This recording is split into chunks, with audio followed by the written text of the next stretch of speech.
I asked people to recommend me books they didn't like, but I have a personal TBR too. And I just finished another book on that list. It was The Outlaw Witch of Sherwood by Brittany Hansen. I actually got this book as an ARC, so thank you so much to the Nerd Fam for gifting me the book. This is a gender-bent Robin Hood retelling that follows Renevera, who is the heir to the throne of Locksley, but she has old magic in her blood. And when she undergoes her crucible to confirm her worthiness for the crown, she is denied. And so begins her life as an outlaw. And we go on a journey of owning your truth, of retaking your power in a world with complex magic and surrounded by a cast of characters that you will come to love and antagonists that you will love to hate. So this is a 4-star book. Easy. Reading experience is getting a 4.25.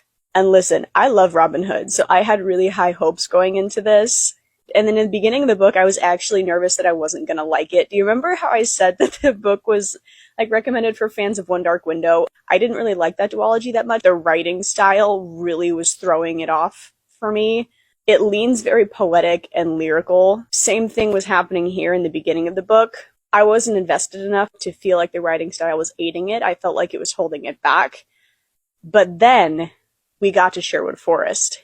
And then we met our merry band of outlaws. And then we really started to get to know our FMC. Renevera is a character that is definitely worth investing in. She is wonderfully complex and flawed and relatable. She's a young woman that's coming into her power and learning to understand that it's a gift and having to dismantle the web of lies that she'd learned her entire life that says that it was a curse. The magic in this world is also wonderfully complex. There are rules and there are limits. It's also very chaotic because you're learning new shit about the history and the potential of magic all the fucking time, but in the good way. This world is very dark, very atmospheric, fleshed out. You feel the scale of the consequences of the plot that is unfolding within the walls of Locksley Castle.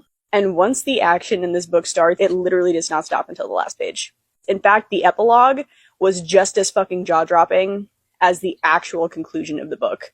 Final few chapters, I actually was getting emotional. I teared up a little bit. The main reason that it's not creeping closer to 5 stars is because it took a while to hook me, and that affected my reading experience at the beginning of the book because I felt like I was turning pages and nothing had happened that pulled me in and said, this is why you should care.